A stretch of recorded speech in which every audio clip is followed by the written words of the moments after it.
건강 365 청취자 여러분 안녕하세요. 아나운서 최인경입니다.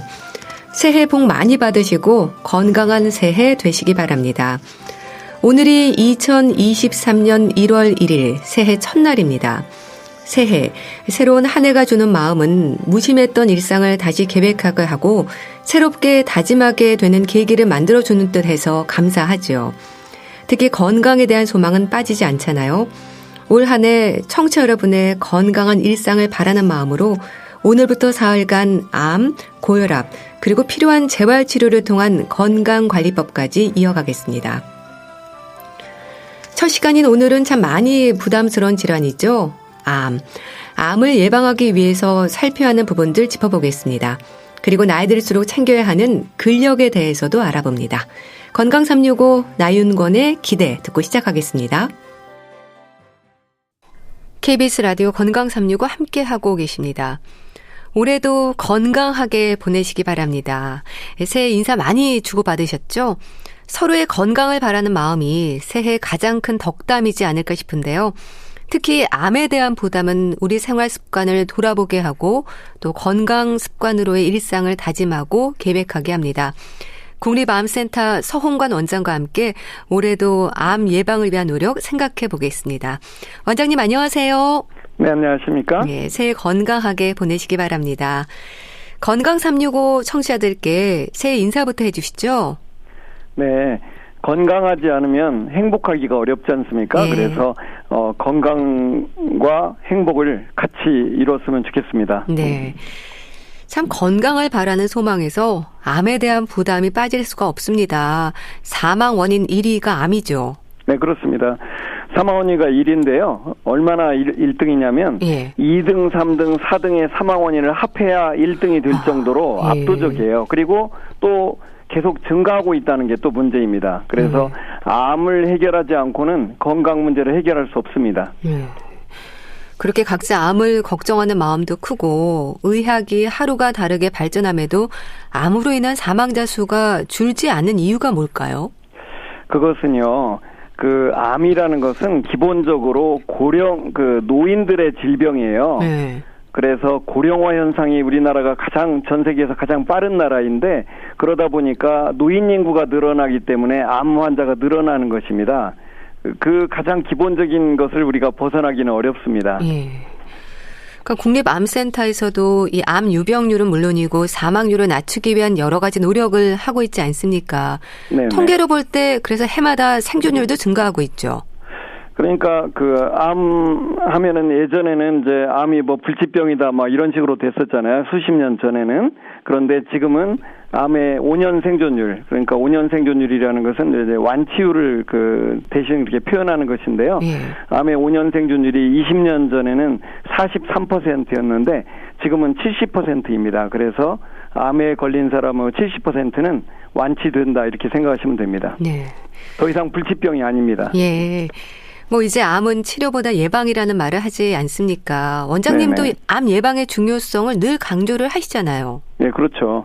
그러니까 대한민국 국민들이 암이 사망 원인 1위인데 그 암에 있어서 대한민국 국민들이 가장 원하는 건 뭘까요? 그것은 암에 걸리지 않는 것입니다. 걸려서 치료를 잘 받기를 원하는 사람은 없을 거예요. 그래서 암 예방이야말로 암의 정책에 있어서 가장 중요한 일이다라고 저는 항상 강조하고 있습니다.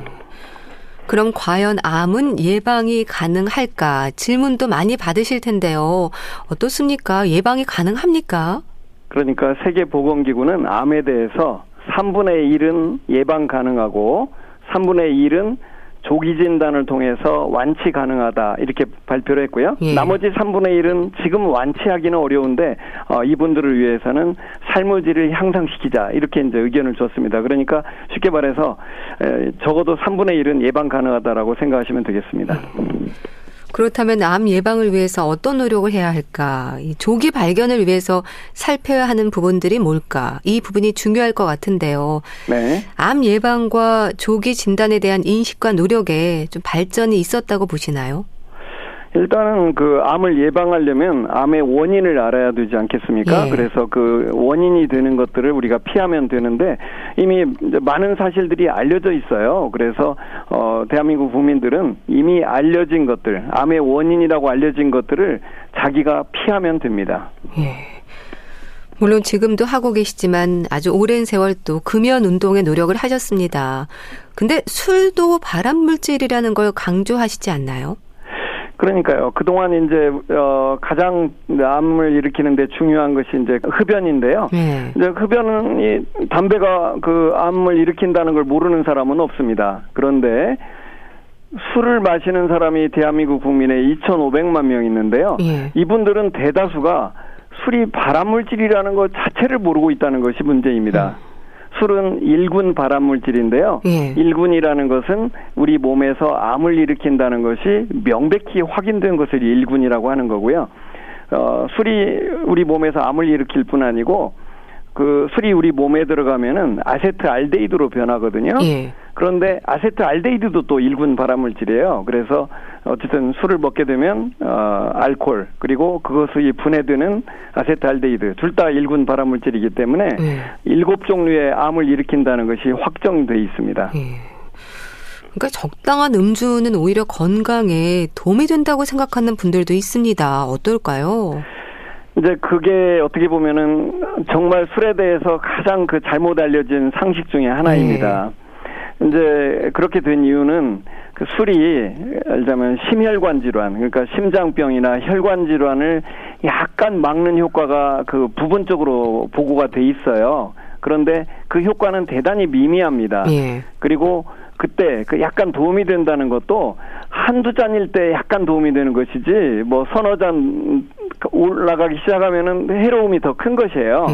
그런데 문제는 그 심장 혈관 질환에는 약간은 도움이 되는 술이 나머지 암에 있어서는 계속 증가하거든요. 그리고 암뿐 아니고 다른 온갖 사고라든지 이런 것들도 다 증가시키기 때문에 그 모든 건강을 다 합했을 때 그러니까 심장혈관 질환뿐 아니고 모든 암도 다 합하고 그 사망률을 그냥 다 합해서 계산을 하면은 소량의 음주도 해로운 것입니다. 그래서 그 해로움을 곡선으로 그려본다면은 그 해로움을 그 직선으로 표시하면은 예전에는 약간 술을 마시면은 사망률이 떨어지는 것처럼 착각이 돼 있었는데 그건 착각이었다는 것이 밝혀졌고 모든 질병을 합하면 그대로 직선으로 쭉 올라갑니다. 한마디로 해서 많이 마실수록 해롭다는 것이 일관되게 그 보여지는 것입니다. 그래서 그 세계보건기구는 이미 다 선언을 했어요. 가장 안전한 음주는 하나도 안 마시는 것이다 라고 선언했습니다. 그래서 안전한 기준이라는 건 없다. 술에 있어서 하나도 안 마실수록 유리하다 이렇게 이미 발표를 했고요. 유럽도 예전에는요 그 음주 가이드라인이라는 게 있어가지고 술은 한두 잔까지는 괜찮다라는 그런 적정 음주량이라는 개념이 있었습니다. 그랬는데 그걸 다 폐기했습니다. 이제는 소량도 안 마시는 게 낫다라고 이미 음주 가이드라인이 다 바뀌었어요. 그래서 아직도 많은 사람들이 적정 음주가 있다. 약간 마시면 도움이 된다. 이건 다 폐기된 개념입니다. 그러니까 알코올이 1군 발암물질이라는 건데 암 발병의 위험이 높다는 거죠? 네네 그렇죠. 그래가지고 구강암, 또 인두암, 후두암, 식도암, 간암, 유방암, 대장암 이런 것들을 다 늘립니다. 이미 수많은 논문들이 이미 다 입증하고 있어요. 그래서 그걸 의심하면 안 됩니다. 그리고요 또 안 좋은 소식은 술하고 담배를 같이 했을 때 시너지가 나타나가지고 더 위험합니다. 그러니까 어쨌든 하나도 안 되지만 둘을 같이 하면 훨씬 위험하다. 이런 걸 아셔야 됩니다. 그러니까 간암이라든지 특정 암이 아니라 모든 암에 해당하는 부분인 거네요. 그러니까 7종류의 암을 일으키는 것이 이제 그 확인이 됐다는 뜻이죠. 그럼 담배도 그렇지만 이제 술도 오래 마시던 분들도 끊으면 그만큼 암 발생 위험이 줄어드나요? 그렇습니다. 그러니까 모든 그 발암 요인들은 그 요인을 그 없앴을 경우에 그 효과가 예방 효과가 있기 때문에 하루라도 빨리 끊는 게 유리합니다. 정말 한 잔도 마시면 안 된다고 하셨는데 근데 와인이나 막걸리는 괜찮지 않을까요? 이런 질문도 받으실 것 같습니다. 어떤가요? 그러니까요. 그런 부분도 오해가 많은 거죠. 그래서 무슨 뭐 와인에는 뭐 항산화 물질이 있다느니 뭐 항암 물질이 있다 뭐 이런 식의 표현들이 있는데 사실 그 물질이 많다 보면 그 미량으로 그런 좋은 물질이 섞여 있을 수 있어요. 그렇잖아요. 그런데 그게 발암 물질하고 같이 먹는다면 그건 아무 도움이 안 되는 것입니다. 그건 마치 담배 피면서 내가 비타민 먹으면 도움이 되냐고 말하는 거랑 똑같아요. 전혀 도움이 안 되는 거고요. 그래서 그리고 그 술의 종류하고 관계가 있느냐도 연구가 다 돼 있는데 술의 종류하고 아무 관계가 없고 오로지 해로움은 알코올의 총량하고 관계됩니다. 그러니까 알코올 농도가 낮은 것을 많이 먹는 것하고 알코올 농도가 진한 것을 약하게 먹는 것 이런 것이 이제 같은 양이라고 계산하는 거고 그 알코올의 총량하고 비례해서 해롭다는 것입니다. 그러니까 포도주 먹으니까 좀 좋다든지 막걸리 먹으니까 좀 괜찮을 거라든지 하는 생각은 다 잘못된 거고 알코올의 총량에 비례해서 해롭다 이렇게 이해하시면 됩니다. 네. 국립암센터가 금연지원센터를 운영 중이지 않습니까? 그럼 알코올은 어떨까요? 관련한 지원센터라든지 음주의 위험에 대한 프로그램들이 있나요? 지금 현재 저희들이 무슨 그 국립암센터가 음주 무슨 클리닉을 두고 있진 않아요. 그런데 이제 그 여러 병원들에서는 그 알코올 중독자들 있지 않습니까? 이런 분들을 위해서는 입원 프로그램들을 운영하고 있고요. 그래서 알코올 중독에서 벗어나는 것이 생각보다 쉬운 일은 아니에요. 그래서 일단 알코올 중독자분들은 어려운 점이 뭐냐면 그 본인 자신이 내가 알코올에 중독돼 있다는 것 자체를 인정하지 않으려는 경향이 많아요. 그래서 이분들을 설득해가지고 입원을 시켜야만 해결할 수 있지 않을까 이렇게 생각이 드는 거고요. 그래서 그게 좀 어려운 점이고 또 본인이 스스로 알코올 중독자가 아니라고 하는 분들도 가능하면 적게 마실수록 유리하다. 안 마시면 더 좋다는 것을 명확히 인식을 하셔야 되겠습니다. 금연, 금주가 암 예방에 강조가 되는 걸 보면 건강 습관이 얼마나 중요한지 깨닫게 되는데요. 식습관도 빠질 수가 없는 부분이죠. 네, 그러니까 그 암의 원인을 계산할 때 그 담배가 약 30%를 차지한다고 돼 있고요. 그다음에 식사 습관도 거의 30%라고 알려져 있어요. 그래서 식사 습관이 굉장히 중요합니다. 그런데 그 암에 안 걸리는 식사가 뭐냐면 일단 짜지 않게 먹어야 하고요. 짠 음식이 문제가 됩니다. 그게 이제 위암의 원인이 되는 거고요. 그 다음에 이제 탄 음식, 그러니까 고기를 태웠을 때 문제가 되는데요. 고기를 태우면은 그 벤조피렌이라는 강력한 발암물질이 생겨요. 그래서 고기 탄 부위를 먹으면 안 됩니다. 그 부분은 다 잘라서 드시지 않는 게 중요하고요. 그 다음에 또 하나가 그 고기 종류, 그러니까 소고기, 돼지고기 같은 그런 붉은 고기를 섭취할 경우에 대장암 발생 위험이 늘어나고요. 또 그 가공육, 그러니까 햄이나 소세지 같은 그런 가공육도 문제가 됩니다. 그래서 가공육도 먹지 말라라고 할 수는 없지만은 적게 먹는 게 좋다라고 말씀드릴 수 있겠습니다. 이 암 예방에서 전 세계적으로도 식습관이 강조가 되지 않습니까? 그럼 우리나라는 어떨까요? 서구화된 식습관이 문제라는 말을 많이 하는데 일단 지나친 육식을 말하는 걸까요?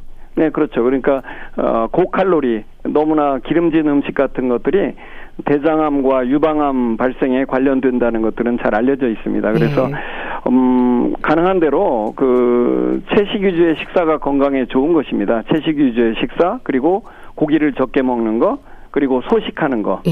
너무 많이 먹는 게 또 문제가 되고요. 또 많이 먹는 건 또 비만을 일으키지 않습니까? 근데 그 비만이 또 문제예요. 비만이 또 발암 요인입니다. 이제 이 부분도 우리 국민들이 좀 낯설 거예요. 그런데 비만도 발암 요인이기 때문에 이것도 이제 그 체중이 지나치게 나가는 거, 이것도 위험합니다. 그것도 이제 식습관하고 관련이 있다고 말할 수 있겠습니다. 가공육을 즐기는 게 문제라고 하시는데 왜 그렇게 안 좋은 건가요? 그러니까 그게 결국은 이제 그 암을 일으킨다는 거죠. 그 암을 일으키는 그 명확한 과정들은 아주 미세한 그 세포화에서 벌어지는 일들인데요. 그러나 결과적으로 알려진 것은 가공육은 더 위험하다. 이런 것들은 충분히 다 알려진 사실입니다. 또 탄 음식, 짠 음식에 대해서 지적해 주셨는데 근데 그래봐야 얼마나 안 좋을까 설마 하는 마음도 있거든요. 얼마나 영향을 미칠까요? 음식 요인이 전체 암의 거의 30%를 일으킨다는 거죠. 그러니까 우리가 건강한 음식을 먹는 게 얼마나 중요한지 알 수 있겠고요. 그런데 그 건강한 음식이라는 게 다른 게 아니고 채식 위주의 식사가 가장 건전하고 소식해야 되고 육류 섭취를 줄여야 되고 그다음에 가공육은 더 안 좋다. 뭐 이 정도 설명을 드릴 수 있겠네요. 또 암의 위험 요인을 생각할 때 유전적인 소인 그리고 가족력도 지적이 됩니다. 이거는 식습관을 비롯한 생활의 많은 부분들을 함께하기 때문이지 않을까 싶기도 한데 어떨까요? 이제 그런 부분들이요. 그러니까 그 유전이 과연 암에 있어서 얼마나 중요한가 하는 부분은 사람들은 많이들 그렇게 생각을 해요. 예를 들면은 우리 아버지가 무슨 암에 걸리셨다. 우리 어머니가 위암에 걸리셨고 아버지는 간암이고 뭐 이렇게 되면은 나도 그런 암에 걸릴 거야. 이렇게 이제 생각을 하게 되지 않겠습니까? 그런데 아주 엄밀한 계산을 해보면은 유전은 생각보다 높지 않다는 것이 알려져 있습니다. 그래서 제일 중요한 것은 생활 습관이라는 겁니다. 그러니까 우리 아버지가 무슨 암에 걸렸다고 해서 나는 검진을 어떻게 달리 해야 되나요? 더 자주 받아야 되나요?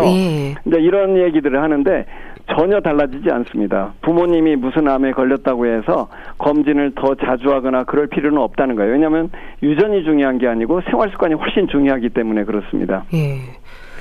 그래도 또 요즘 유전자 검사를 비롯해서 암 예방과 조기 발견을 위한 부분에서도 관심이 높은데요.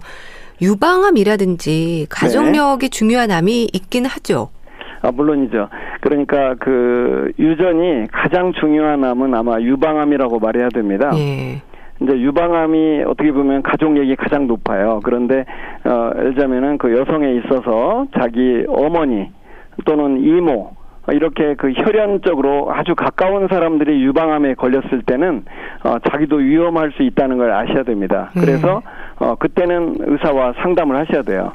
자기 어머니, 이모, 또 형제자매, 그러니까 자기 자매가 유방암에 걸렸다. 그러면은 상당히 그 위험할 수 있기 때문에 그때는 유전자 검사나 이런 것들을 할 가치가 있습니다. 그러나 그냥 아무것도 없는 사람이 검사하는 것은 뭐 불필요한 일입니다.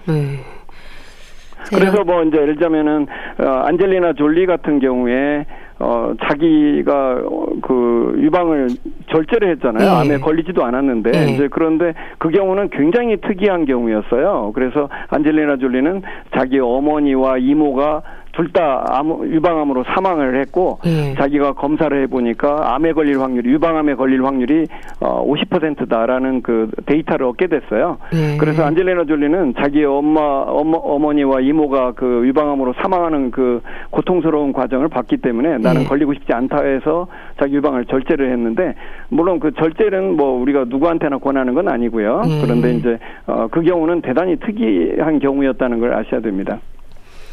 참 이렇게 생활 습관을 비롯해서 가족력의 위험에 신경을 쓰는 거 그리고 감염 질환에 대해서도 조심할 부분들이 있지 않을까 싶습니다. 뭐 예방 접종이라든지 위험 요인들에 대한 초기 치료도 중요하지 않을까요? 네, 그렇죠. 그 감염은 그 암의 전체 암의 약 20%를 차지합니다. 그건 굉장히 높은 것이죠. 그래서 이제 그 감염이 이제 암을 일으키는 건데요. 어떤 것들이냐면은 일단은 B형 감염하고 C형 감염이 일으킵니다. 그거 이제 간암을 일으키는 거죠. 그래서 그럴 경우에는 B형 감염은 예방 접종을 하면 되는 거고요. 그다음에 C형 감염은 아직은 예방 접종은 없습니다. 그건 이제 어떻게 할 수가 없고요. 그다음에 이제 그 여성에 있어서 그 자궁암을 일으키는 것이 인유두종 바이러스가 있어요. 그런데 이제 이 경우에는 현재 여중생들을 상대로 그 예방접종 프로그램들이 지금 진행되고 있는데 이 접종을 꼭 하셔야 됩니다. 그 여중생들이. 그러니까 성관계를 하기 전에 맞아라. 이게 예방 전략이거든요. 그래서 여중생들에게 이제 맞도록 하고 있고요. 다만 이제 그러면 성관계를 이미 시작한 사람은 어떻게 될 것인가. 그때도 이게 효과가 있느냐에 대해서는 의문이 있고요. 이건 앞으로 조금 연구가 더 필요합니다. 그러니까 아직은 결론이 나기 전에는 제가 뭐 하라 마라 할 수는 없는 상황입니다. 그 다음에 이제 또 한 가지가 그 위암을 일으키는 헬리코박터라는 게 있어요. 헬리코박터도 그 위암을 일으키는 거고요. 그래서 헬리코박터가 내시경에서 발견이 되고 궤양이 있을 때는 그 균을 없애기 위해서 그 항생제를 먹게 됩니다. 대개 이제 1주 정도 약을 먹게 되고 다시 검사를 해봐가지고 안 없어졌으면 다시 2주를 먹게 되는 게 이제 표준적인 방법이 되겠습니다. 예. 또 하나 빠질 수 없는 부분이 운동입니다. 적당한 운동이라는 말이 쉽지 않은데 어떤 조언을 주실까요? 그러니까 운동은 이제 여러 가지 의미에서 도움이 많이 되죠. 뭐 심폐 기능도 늘려주기도 하지만은 또 암 예방에도 또 도움이 되고 또 비만을 막는 방법이기도 해서 또 관계가 되기도 하고요. 그래서 운동을 하는 게 좋은데 결국은 열심히 걷는 것이 가장 좋은 운동이에요. 물론 달리기를 한다든지 수영을 한다든지 이런 것도 다 좋은 방법이고요. 그러나 일반인들이 가장 쉽게 할 수 있는 것은 걷기이기 때문에 저는 항상 걷기를 강조하고 있습니다. 또 정기적인 건강 검진도 매우 중요할 텐데요. 국가 암 검진 사업도 그래서 있는 거잖아요. 사실 우리나라는 그 국가 암 검진 사업이 전 세계에서 가장 잘 된 국가 중에 하나예요. 그리고 소득 하위 50%는 무료로 하고 있고 소득 그 위에 50%라 하더라도 그 실비의 10%만 내기 때문에 뭐 거의 무료에 가깝거든요. 그런데 이런 정도의 그 국가 지원을 하는 국가가 없기 때문에 우리가 정말 가장 잘하는 것이고요. 그래서 건강보험공단에서 그 아주 근거가 있는 그 검진 프로그램이 이미 만들었어요. 그래서 여러분들에게 다 통지가 되고 있을 겁니다. 그러면 그 통지서를 버리지 마시고 꼭 기관들, 그 검진하는 기관들에 연락을 하셔가지고 받으시기 바랍니다. 정말 좋은 프로그램이거든요. 네. 자, 올해 국립암센터가 준비하는 암 예방 사업과 관련해서 강조하고 싶은 말씀이 있으실까요? 일단은 그 담배에 대해서 담배 그 중요성은 너무나 중요한데 아직도 그 담배 소매점에 그 광고들이 지금도 있는데 이런 부분들은 선진국은 이미 다 없앤 거거든요. 그런데 아직도 그 남아 있는 거 이걸 없애야 된다는 게 우리들의 꼭 해야 될 일이라고 생각하고 있고요. 그리고 이제 담배값에 현재 경고 그림이 붙어 있는데 이 경고 그림을 더 사이즈를 더 늘려야 됩니다. 그 외국은 이미 다 그런 것들을 작업을 하고 있는데 우리가 약간 뒤지고 있어서 그 부분도 이제 신경 쓰는 거고요. 그리고 이제 그 아까 말씀드린 것이지만 그 술이 발암물질이라는 것을 너무나 모르고 있어서 이걸 널리 알리는 건 우리가 정말 책임지고 해야 되겠다라고 생각을 하고 있고 그다음에 이제 그 암을 예방하는 음식도 우리가 조금 더 널리 알려야 되겠다 이런 생각을 하고 있습니다. 네. 말씀 잘 들었습니다. 자, 올 한 해도 암 예방과 조기 발견을 위해서 많은 활동 기대하겠습니다. 국립암센터 서홍관 원장과 함께 했는데요. 감사합니다. 네, 감사합니다. KBS 라디오 건강 365 함께 하고 계신데요. 클레이 에이킨의 샤인 듣고 다시 오겠습니다.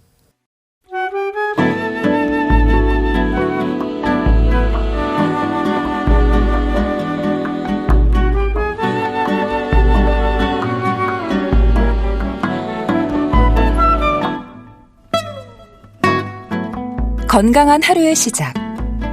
KBS 라디오 건강 365 최윤경 아나운서의 진행입니다.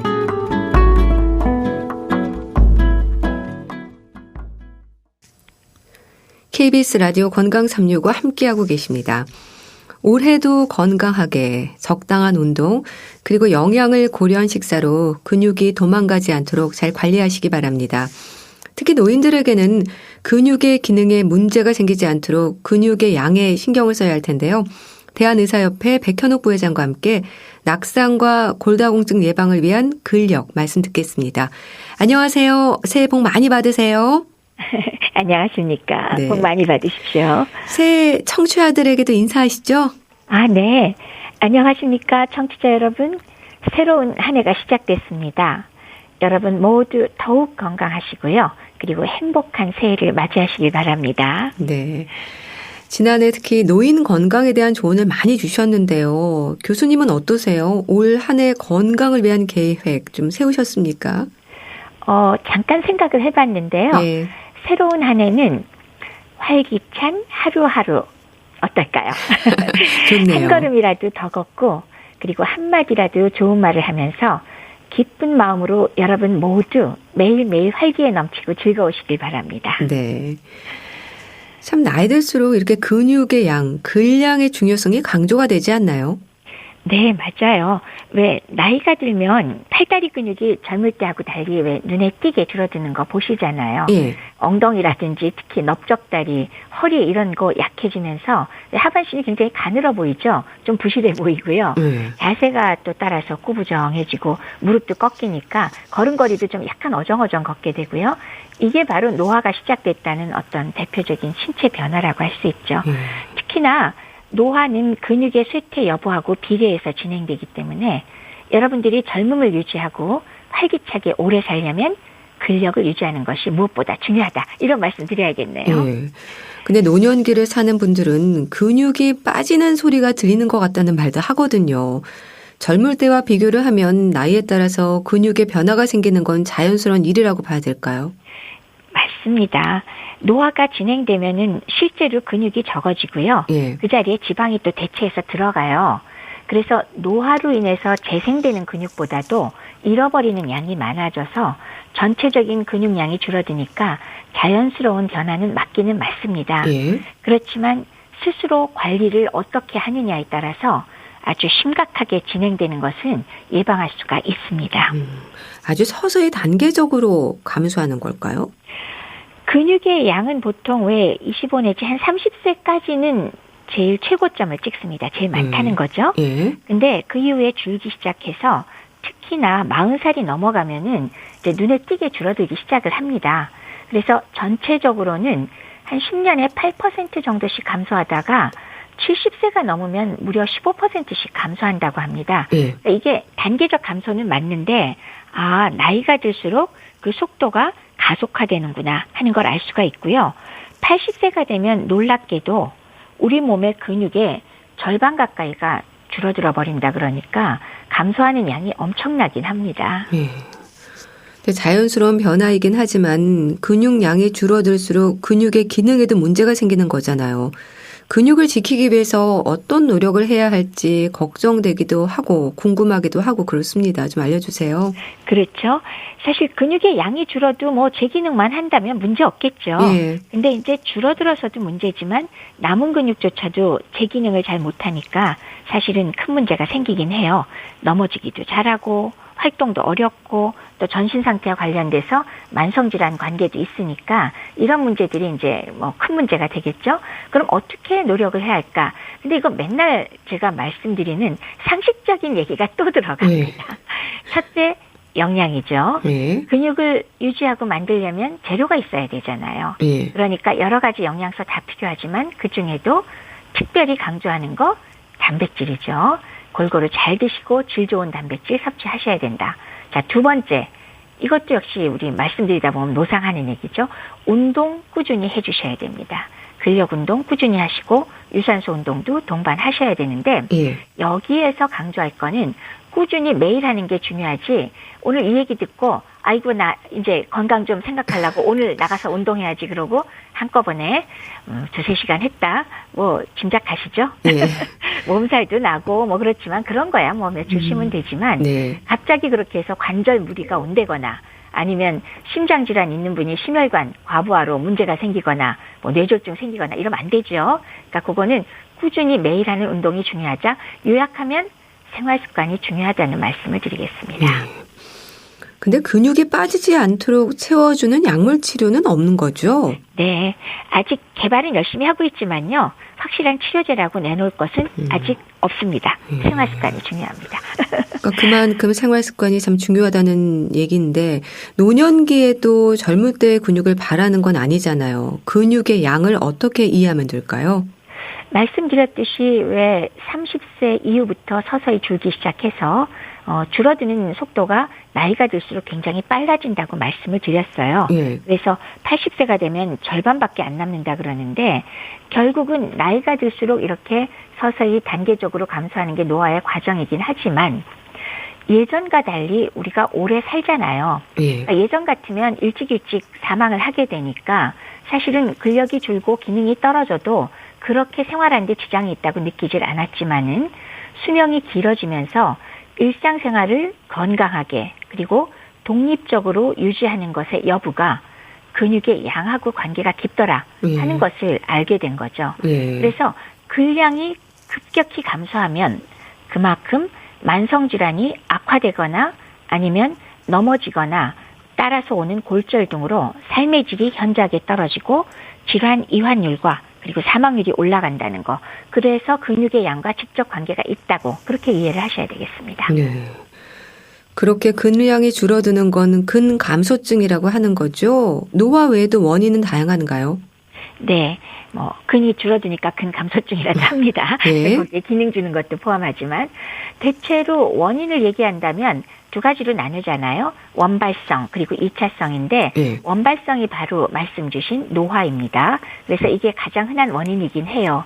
근데 그거 외에도 원발성이 아닌 2차성 근감소증이 생길 수가 있는데 가지고 있는 여러 가지 질환에 의해서 나타날 수도 있고 그다음에 아예 안 움직이거나 침대에 누워버리는 이런 활동을 안 할 경우에 생기는 근감소증도 있을 수 있고요. 예. 또 하나는 영양 섭취가 안 되거나 흡수장애가 있을 때 이렇게 크게 세 가지로 나눠볼 수가 있겠습니다. 네. 질환의 경우는 여러 가지 만성질환, 폐쇄성 폐질환, 류마티스 관절염, 크론병, 이런 염증성 장질환도 들어가고요. 예. 만성 혈관염이나 기존에 갖고 있는 신장질환, 신부전증, 간질환 전부 다 소모성으로 근육 손실을 유발하고 염증과 함께 근소실을 가속화시키고요.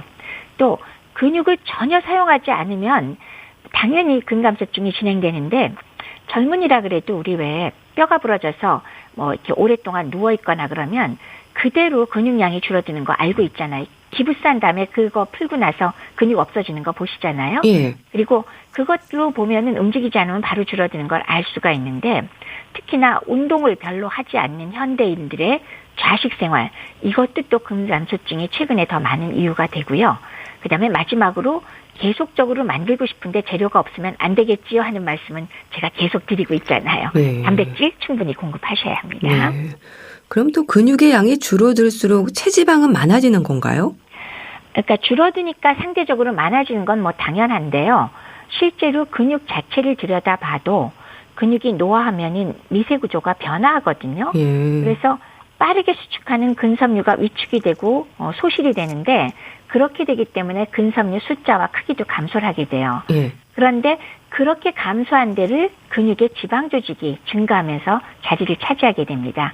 따라서 앞서 말씀드렸듯이 양이 줄어서 상대적인 체지방량이 증가하는 건 당연하고요. 예. 근육이 감소하는 자리를 또 지방 조직이 차지하는 비율이 증가하니까 그 결과로 근육 강도가 굉장히 감소하게 되고 기능이 떨어지는 그런 문제가 생깁니다. 네. 그런 상태가 될 때 위험은 뭔가요? 크게 두 가지로 나눌 수 있겠죠. 물리적으로는 근육량이 줄고 기능이 떨어지니까 근력도 떨어지겠죠. 그래서 쉽게 넘어지겠고 그다음에 체형이 무너지겠고 외상 가능성이 올라가고 그걸로 인해서 이제 다른 질환이 동반되면서 사망률, 이완율 증가가 될 수 있겠고요. 예. 두 번째는 근육량 자체가 또 자기 하는 일이 있잖아요. 그래서 근육량이 떨어지면 기초대사량도 낮아지고 신체활동도 떨어지니까 비만이나 내장 비만을 유발하면서 인슐린 저항성이 생긴다든가 예. 당뇨병이 생긴다든가 고지혈증, 고혈압 생기는 거하고도 연관이 크다라는 말씀을 드릴 수가 있죠. 예. 또 노인들에게는 근감소증을 만성 질환으로 봐야 할까요? 질환이냐 아니냐 그냥 현상일 뿐이다. 그 문제를 말씀하시는 것 같아요. 예. 사실 근감소증에 관심을 두기 시작한 게 1998년도니까 아주 오래된 건 아닙니다.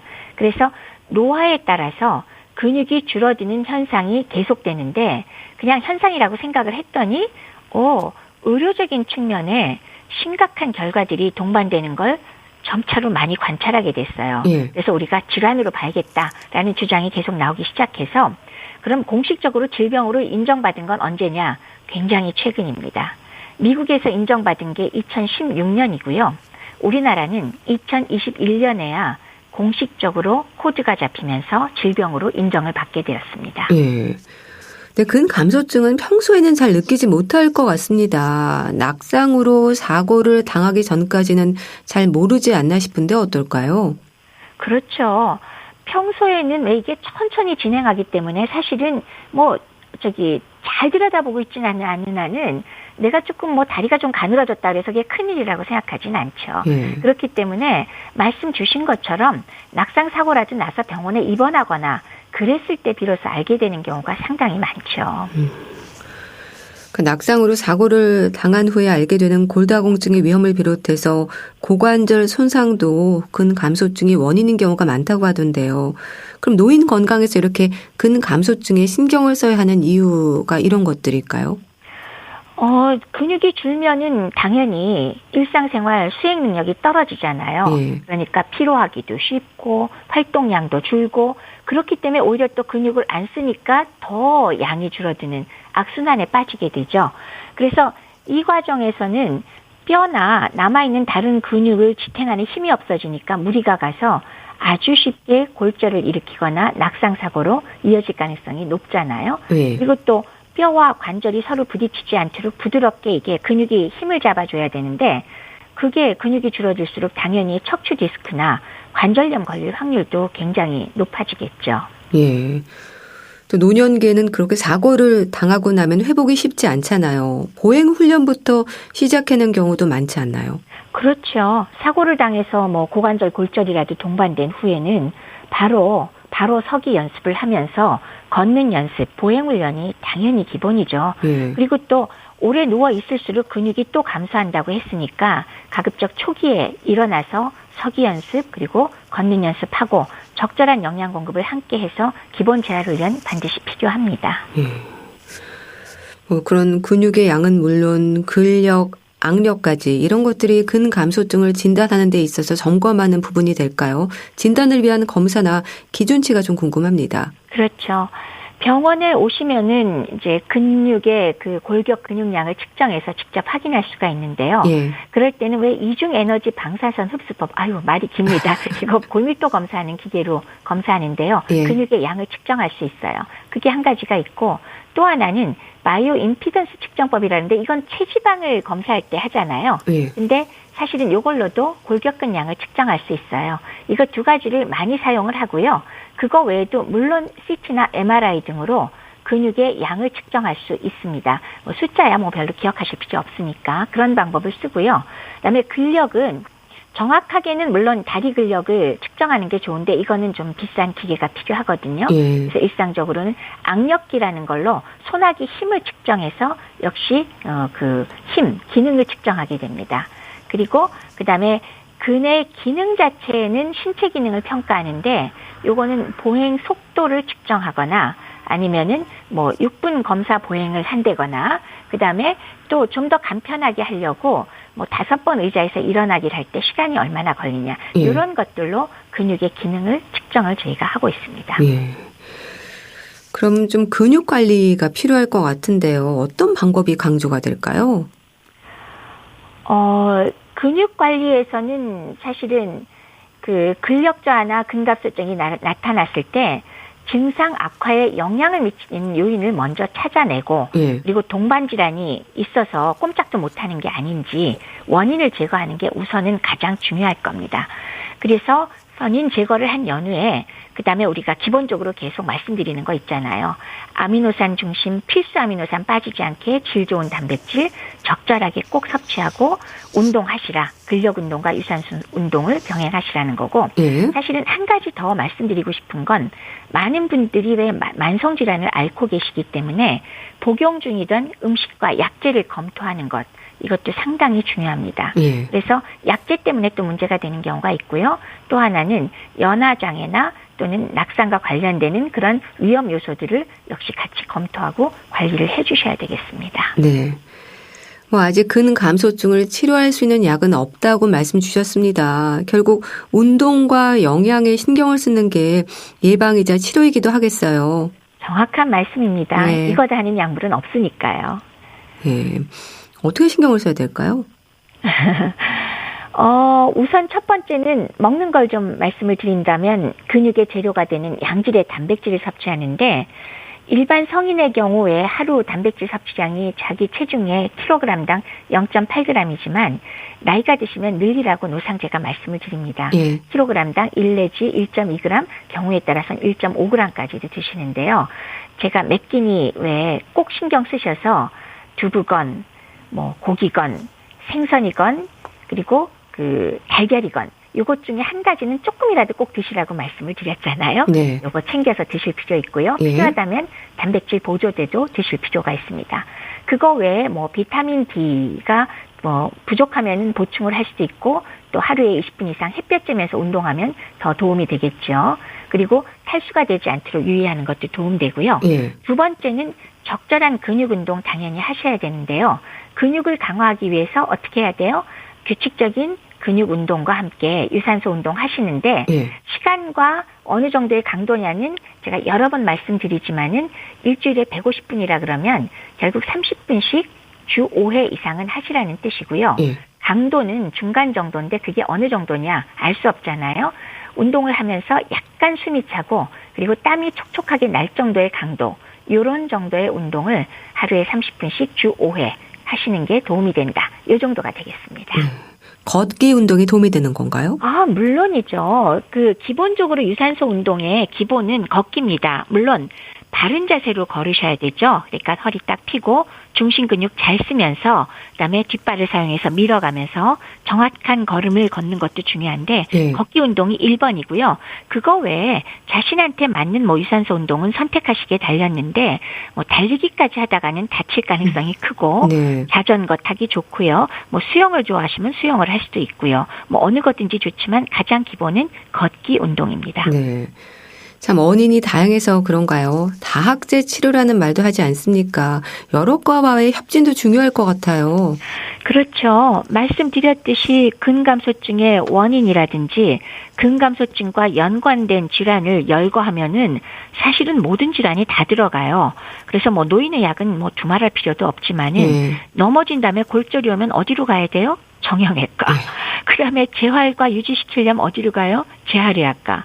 비만과 고인슐린 혈증 관계 있다 그랬어요. 그러면 경우에 따라서 가정의학과나 당뇨병이 생기면 내분비내과. 예. 심장질환 고혈압이 있으면 또 심장내과. 콩팥 문제가 생기면 또 신장내과. 거기다 영양 관련 전문가. 또 운동치료. 그러니까 모든 분야의 다학제가 다 함께 치료에 뛰어들어야 되니까 사실 스스로 예방 좀 충분히 하시는 게 제일 좋습니다. 네. 노인들에게 있어서의 근육 관리의 중요성에 대해서 다시 한번 짚어주시죠. 근육의 문제는 나이가 들면서 노화가 되면서 자연스럽게 발생할 수가 있습니다. 근데 그것은 단순 현상이 아니라 워낙 많은 질환과 연관이 되기 때문에 이제는 아예 질병으로 규정된 게 근감소증입니다. 예. 따라서 이런 경우에 관련되는 게 우리가 근육이 줄었으면 물리적인 생각만 하잖아요. 예. 아, 근육이 약화됐으니까 잘 넘어질 거고 부러지기 쉽겠다. 이거는 금방 연상이 되지만은 그것만이 아니라 근육의 역할 자체가 기초 에너지 대사와 연관이 돼요. 그래서 근육이 충분하면은 사실은 기초 에너지가 충분하기 때문에 예. 비만이 잘 오질 않게 되는데 근육량이 줄면은 당연히 비만이나 인슐린 저항성 같은 게 생겨서 예. 당뇨병이나 그런 질환들하고 연관이 크겠죠. 또 그렇게 되면서 또 하나는 체온 관리의 역할까지 합니다. 예. 근육은 혈관을 직접 감싸고 있어서 예. 혈관을 보호하고 체온을 유지하는 데 도움이 되거든요. 그래서 일반적인 사람들 생각은 지방이 많으면 추위를 덜 타겠구나 그렇게 생각하는데 예. 실제는 근육이 거의 없어지고 지방만 많은 사람은 오히려 보통 사람보다 훨씬 더 추위를 많이 타게 돼요. 그래서 오히려 혈액순환 장애도 추위에 노출됐을 때 더 쉽게 일으키게 되니까 예. 실제로는 이 경우도 건강을 위해서 근육을 유지시키는 그런 역할을 하게 되니까 네. 근육의 역할이 상당히 큽니다. 그래서 네. 우리가 잘 유지 관리하셔야 되겠습니다. 네. 자, 대한의사협회 백현옥 부회장과 함께했는데요. 말씀 감사합니다. 네, 고맙습니다.